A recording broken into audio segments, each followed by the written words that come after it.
Alors, c'est tout un mois de mars qu'on vous réserve à la bibliothèque d'Alma. Ici Joanne Girard, bienvenue à cette chronique de la Biblio vous livre. Un événement très attendu par tous les jeunes étudiants de la commission scolaire Lac-Saint-Jean, naturellement, la semaine de relâche au début mars. Comme à chaque année, on essaie d'occuper vos jeunes, on leur offre vraiment une panoplie de belles activités pour tous les âges et tous les budgets. Donc, on va commencer par le lundi 5 mars. C'est un petit bricolage qui s'adresse aux 8 ans et plus. Les plus jeunes sont toujours les bienvenus, mais ils devront à ce moment-là être accompagnés d'un adulte. On va réaliser un beau tableau en liège, un babillard, soit par un motif de chat ou encore un motif d'ourson. Le lendemain, le mardi 6 mars, 13h15, mes amis les animaux, cette fois-là, c'est la personne qui est propriétaire de l'Ami Fidèle à Alma qui va venir nous parler un petit peu pendant une heure, nous présenter les animaux domestiques, les animaux de compagnie et nous expliquer un petit peu quels sont les soins à accorder à ces petites bêtes-là qui font vraiment notre bonheur au niveau de la famille. Et ensuite, mercredi le 7 mars à 13h30, on reste encore dans les animaux. Et cette fois-ci, c'est les productions Serpentin. Donc, c'est un jeune homme de Jonquière qui est à la tête de cette petite entreprise-là. Il possède beaucoup de serpents. Il va nous en amener à peu près 6 ou 7 spécimens qu'on pourra manipuler et on va en apprendre vraiment plus sur ces animaux qu'on considère un petit peu comme ces mal-aimés. Jeudi 8 mars, les petites vues en famille. Donc ça, c'est une sélection de courts-métrages du volet jeune public du Festival Regard sur le court-métrage de Saguenay. Ça s'adresse à toute la famille, mais on dit que c'est pas recommandé aux enfants de moins de 3 ans. Donc vraiment tout le monde, les parents, les frères et sœurs, c'est gratuit. Vendredi 9 mars, on termine la semaine encore une fois par un beau spectacle, coup de théâtre à la joyeuse Maison hantée. Donc, c'est une compagnie de théâtre de Montréal qui s'appelle Marie-Stella. C'est une pièce de théâtre qui s'adresse encore une fois à toute la famille, pour les enfants plus particulièrement de 5 à 12 ans. Pour cette activité-là de vendredi, on ne prend pas de réservation téléphonique. On vous demande de venir acheter vos billets à la bibliothèque. Ils vont être disponibles à compter vers la fin février à ce moment-là. Au niveau des conférences, 2 beaux rendez-vous. Mercredi 14 mars, Mon potager, ma pharmacie. Et c'est avec M. Gérard Parent, qui est herboriste et conseiller en santé naturelle. Et lui, vraiment, il s'intéresse beaucoup à ce qu'on garde actif, ce qu'on appelle le semencier du patrimoine québécois. Donc, que ce soit dans mon épicerie, dans mon panier d'épicerie ou encore dans mon jardin, quelles sont les herbes, quels sont les aliments à privilégier là, et à partir desquels je pourrais me soigner, je pourrais concocter moi-même mes propres remèdes. Donc ça, mercredi 14 mars. Mercredi 21 mars, vous savez que depuis l'automne dernier, on a institué une petite série de conférences qui s'appelle « J'ai mon voyage », où on invite les gens à venir partager avec nous leurs souvenirs de voyage. Cette fois-ci, ça sera au tour de Mme Denise Vaillancourt, qui, elle est directrice de la bibliothèque d'Héberville, et ça s'appelle, elle a effectué un voyage aux îles grecques et en Turquie en 2009. Donc, vraiment de super belles images qu'elle aura à nous montrer, nous parler un petit peu de ce pays-là. Donc, on sait que ces temps-ci, au niveau de la Grèce, ça va pas très bien, Athènes et tout ça. Elle va nous faire découvrir un petit peu comment c'était en 2009 et par rapport à aujourd'hui, qu'est-ce qu'on peut s'attendre si on décide d'aller dans cette destination-là. Ça, c'est gratuit pour le mercredi 21 mars. Et vous savez, depuis quelques mois déjà, la bibliothèque, on a institué une nouvelle façon de faire. On sort un petit peu de notre zone de confort. On essaie de faire de plus en plus des activités qu'on appelle hors les murs. Et là, c'est vraiment quelque chose de très original. On vous invite le vendredi 30 mars à un 5 à 7 cabane à sucre, musique folklorique. Donc, ça va se passer sur le parvis, donc à l'entrée extérieure de la bibliothèque. On aura des contes traditionnels qui seront racontés. Il y aura la formation de musique folklorique d'Alma qui sera là pour nous jouer des beaux petits airs de violon folklorique. Et on va vous faire de la petite tire aussi sur la neige. Et on va terminer sur une prestation de Nicolas Pellerin et les Grands Hurleurs. Le soir même, il est en spectacle à la salle de l'auditorium. Et vraiment, pour nous donner un avant-goût, il va venir nous faire avec son petit groupe, 2 à 3 petites tounes là, pour nous faire bouger. Donc, c'est une ambiance festive garantie. C'est gratuit, c'est sans réservation. Votre seule obligation, votre coût d'entrée, votre billet d'entrée sera de faire un emprunt d'un artiste ou encore d'un auteur québécois. Donc, c'est ce qu'on va vous demander là, pour pouvoir accéder à notre petit site et on va même avoir un feu, un beau petit feu là, pour se réchauffer. Ça, c'est pour le 5 à 7 cabane à sucre. Qu'est-ce qui s'en vient à surveiller en avril? Je vous en parle tout de suite parce que c'est très tôt au début d'avril. L'an passé, on avait reçu M. Larry Hudson, qui est, on l'appelle le jardinier paresseux. Il fait des conférences sur l'horticulture vraiment super intéressantes. Donc, on a décidé de le refaire revenir encore une fois cette année. Le thème sera « Vivace à floraison prolongée. Donc, le mercredi 4 avril, 19h30. C'est limité à 50 personnes et ça, vraiment, je vous conseille de réserver le plus tôt possible.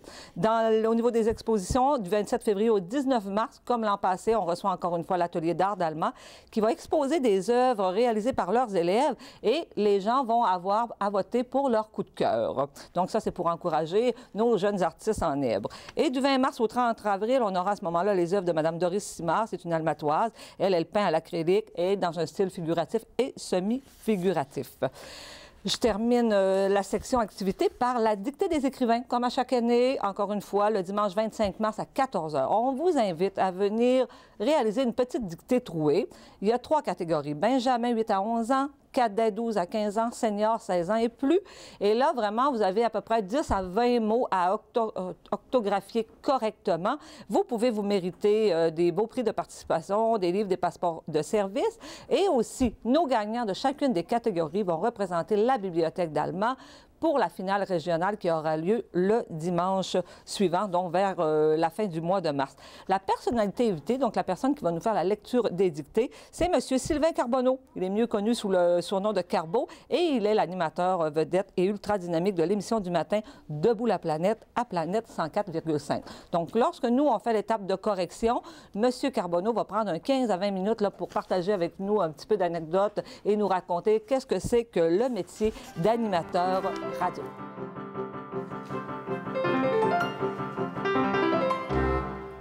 Alors, dans cette deuxième partie, parlons maintenant de livres. Un roman que je vous suggère fortement, un roman que j'ai beaucoup aimé, c'est de Mme Elisabeth Hain, Comme ton ombre. Là, je vous montre une photocopie parce que le livre, je ne l'ai pas en main, il était prêté pour un autre usager. Donc, c'est vraiment quelque chose de très important. Cette dame-là, c'est une Anglaise, Elisabeth Hain. C'est une dame aussi qui travaille comme analyste criminel pour la police britannique. Vous savez, il y avait longtemps que ça ne m'était pas arrivé de prendre un roman et vraiment d'avoir juste une envie, c'est de lire. Je vous dis, je l'ai lu en 2 ou 3 soirées maximum. Quelque chose, une belle écriture efficace, une intrigue et pourtant un sujet banal, un sujet que l'on connaît, ça se passe un peu toujours de la même façon. Une situation très ordinaire, un homme, une femme, ils sont beaux tous les deux, beaucoup de talent, une belle vie, ils se rencontrent dans un bar, ils tombent amoureux et graduellement on s'aperçoit parce que le livre est vraiment divisé en deux temps. On a toujours ce qui s'est passé il y a 4 ans et 4 ans après. Et c'est la même personne qui nous raconte son histoire par petites brides, par petits bouts. Et c'est vraiment pas la même personne. Cette personne-là est totalement démolie parce qu'elle a subi justement les sévices de cet homme-là qui est un beau parleur, mais qui est aussi un grand manipulateur, qui réussit même à retourner tous ses amis contre elle, qui la bat, qui est violent et tout ça. Aussi beaucoup d'harcèlement moral. Donc, cette personne-là va développer ce qu'on appelle des tocs, c'est qu'elle ne pourra jamais sortir de chez elle sans avoir vérifié 20 fois les portes. Elle place ses ustensiles dans son tiroir d'une telle façon pour être bien sûr que lui, il ne l'aura pas retrouvé puis qu'il ne s'est pas infiltré dans son appartement. Donc, c'est vraiment une belle histoire. Bien, pas une belle histoire, une bonne histoire avec un bon suspense, quelque chose que je vous recommande fortement. Demain, j'arrête. Gilles Le Gardinier, ça, c'est quelque chose qui m'intéresse beaucoup. Un roman léger, une histoire, vraiment, c'est une comédie romanesque. Donc, Julie, elle est obsédée par son voisin et elle fait vraiment des choses pour pouvoir le rencontrer, des choses totalement inouïes. Elle ne se reconnaît pas, même ses amis non plus. Elle va aller jusqu'à essayer de dévaliser son courrier pour essayer de le connaître, de le rencontrer. Donc, habituellement, M. Le Gardinier, c'est un auteur de thriller. Il nous a offert 2 beaux romans qui ont été très bien encensés par la critique, L'Exil des anges et Nous étions des hommes. C'est la première fois qu'il nous offre une comédie et je pense qu'il a trouvé encore là un créneau là, qui pourrait exploiter très facilement quelque chose qui a d'excellentes critiques sur Internet. Là. Tout le monde s'entend, accorde du 4-5 étoiles là, pour le côté très humoristique de ce livre-là. Il y a déjà un petit bout de temps, Mme Marlette Cousture ne nous avait pas offert de bouquin, donc Pétales pub, le dernier roman de Madame Couture. Ça se passe encore une fois dans le Montréal de la fin du 19e siècle, dans un quartier ouvrier. Donc, ça tourne autour de l'histoire de 3 jeunes filles, de jeunes femmes qui sont orphelines toutes les deux, d'origine modeste. Il y a Angélique, la passionnée, Margaret, la fougueuse irlandaise, et Violette, la fonceuse.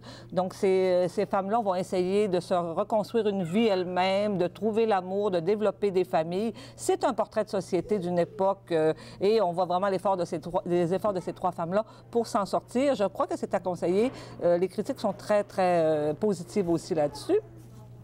Barack Obama, lettre à mes filles.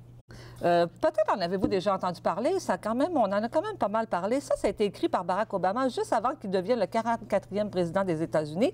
C'est une sorte d'ode, une sorte de poème pour ses filles, où il rend hommage à 13 grandes figures pionnières, que ce soit des hommes ou des femmes, donc des gens qui ont marqué les États-Unis. Ça a été publié la première fois à 200 000 exemplaires aux États-Unis.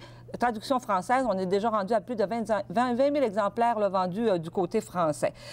Les thèmes centraux évoqués sont ceux qui sont fondés sur la réputation d'Obama, la générosité, liberté, intelligence et don de soi. Les textes sont bien soutenus avec de magnifiques illustrations de Loren Long, qui est un homme. Le seul petit, c'est très pro-américain, peut-être à l'excès. Il y a peut-être certaines personnes que ça va déranger. Il faut passer au-dessus de ça puis y aller vraiment, là, nous laisser séduire un petit peu par les textes et tout ça, parce que les personnages, là, sont vraiment très bien présentés. Les textes sont courts. Et ce qui est curieux, c'est que ce livre-là est classé comme un album jeunesse. Moi, je vous dis, je suis pas certaine, pas pour des très jeunes, plutôt à l'aube de l'adolescence, ou si vous l'exploitez avec vos jeunes enfants, je pense qu'il ne faut pas le laisser dans les mains de l'enfant seul. Moi, je vous invite à le lire avec votre jeune enfant. C'est vraiment, ça pourrait être plus formateur, je dirais. Je veux juste vous souligner, vous ai-je dit, ça commence comme ça, il commence toujours par vous ai-je dit qu'il ne faut jamais renoncer. Et là, c'est sur Martin Luther King. Quand la violence fit irruption dans notre pays, un homme du nom de Martin Luther King Jr. nous apprit la compassion sans compromis. Il nous donna ce rêve que les hommes et les femmes de toute religion, de toute race, marchent main dans la main. Il défila, il pria, il ouvrit un à un nos cœurs pour y faire germer son rêve. Donc, c'est très beau, hein? On ne peut pas être contre ça. C'est tout plein de belles noblesses et de belles vertus. Donc, 13 beaux personnages à découvrir. Et ce qui est intéressant aussi, si vous voulez pratiquer votre anglais, ceux qui aiment l'anglais, c'est que les textes sont repris à la fin. On explique encore une fois un petit peu la biographie de chacun des personnages. Et à la fin, on reprend les mêmes textes, mais en langue anglaise. Donc, si ça vous tente, c'est quelque chose que je vous conseille. Vous savez, quand il sort un film, souvent, ça va amener de la littérature aussi par le biais. Il y a eu dernièrement le film Tintin en 3D, excellent film en passant. À ce moment-là, on en a profité pour ressortir Tintin au pays des philosophes. C'est déjà un livre qui avait été publié en 2010. On vient d'en faire une réédition. Qu'est-ce que c'est? C'est vraiment toute l'histoire de Hergé vue par des philosophes, des ethnologues, des chercheurs qui vont analyser tous les albums au point de vue de la politique, de la société, en tout cas, plein de termes. Je ne vous dis pas que ça se lit comme un roman. Il y a des bouts qui sont un petit peu plus ardus, mais je pense que pour tout collectionneur de Tintin, c'est quelque chose qu'il faut ajouter à nos albums. C'est indissociable. Il faut vraiment acquérir ce petit livre-là, si ça vous tente de jeter un petit coup d'œil avant de l'acheter. Donc, on en a un exemplaire de disponible. Et on a aussi Les Aventures de Tintin, donc le roman du film. Ça aussi, c'est de plus en plus populaire. À partir du moment où on fait un film, après ça, hop, on publie le roman intégral là, qui respecte vraiment l'ambiance du film. C'est là-dessus que se terminent mes petites présentations pour cette semaine. Encore une fois, je vous donne rendez-vous le mois prochain.